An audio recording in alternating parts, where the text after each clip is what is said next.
Hello, everyone. I am here. Yes, and it is time to pray. Well, I will tell you this, that it's always trying to get on at the exact same time is sometimes the challenge, but I am glad that you are here. I'm glad that I am here. Glad that we get an opportunity to pray today. Today, this is day 26, and we are in Genesis, the 38th chapter. And we're focusing today on widows. This is when we have Tamar, who is a determined widow. She was the wife of Ur. Ur then dies, and his brother is supposed to take over. But he doesn't. Then the younger one, well, he decided his brother Onan is supposed to take over, but he does not impregnate her so that she can have children. She was then waiting for the younger son. However, in that she was not given the younger son, and so she takes matters into her own hands. This is a determined widow, that she is not going to fall prey to just waiting around for someone else to do something for her. And that's the focus that I want to be on today. I will tell you that this is a week for me and my family in going through all the ups and downs of losses and deaths and things of that sort, as well as some of the celebrations. So the kind of mixed emotions. And when we go through a grieving process, and this widow, I'm sure, was in a grieving process, that it is sometimes difficult to continue to move forward. So that's what I'm praying for today, that we will move forward even when it looks like a setback. God says it's a set up for you to get to that next level, whatever your next season is. And my goal in helping you in transitioning, or women specifically in transitioning, but also men in transitioning from one season to the next, we want to be the best versions of ourselves. That means that we have to then appreciate the journey, learn the lessons from the journey, but recognize that we can be smart and strategic about what we do and move forward. So we're praying for widows today. Go ahead and let's bow. Most gracious and heavenly Father, God, we do thank you. We bless you. We honor you for yet another day. We thank you for life, health, and strength. And God, because you still have breath in our bodies and you're giving us activity of our limbs, there's something and someone that we can reach.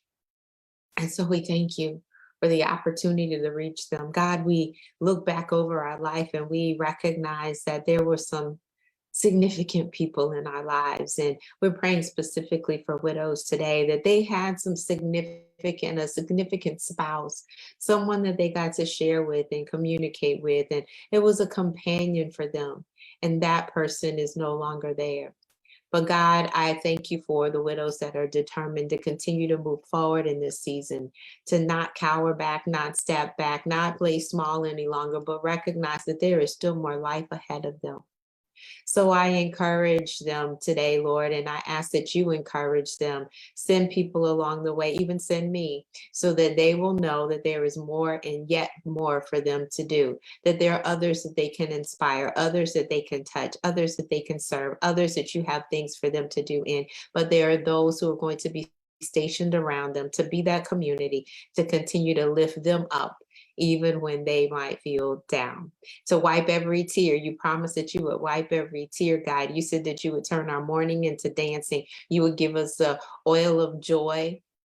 You would give us the beauty for the ashes. You would make sure, Father, that we had everything that we needed, and you would never leave us nor forsake us. So we thank you for that. We thank you for that for the widows. So Lord, I'm asking today, specifically for those who have lost loved ones in general, especially those that are widowed, that you will give them the determination to live a full life, to live life on their terms, to live playing full out with passion, with heart, based on their experiences, to recognize that they add value to the table and that they will not step back from adding that value, but they will recognize their value regardless of what room they are in and whose table they are sitting at, that they are anointed and appointed for such a time, that they have gone through some things so that they will be able to help somebody else. Thank you, God, for the life that they have already lived.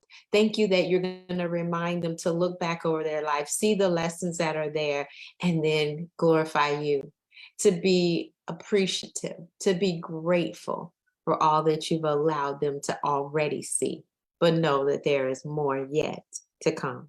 God, we thank you in advance. We'll bless you always for them. In Jesus' wonderful name, we do pray and give you thanks. Amen. Well, God bless each and every one of you. It is truly my prayer, my heart, that you will recognize your value, that you will never shrink back, and that you will continue to move forward, living your absolute best life. Because your past is in the past, but it's not necessarily what was best. You still have more yet to come. Have a fantastic rest of your day. God bless.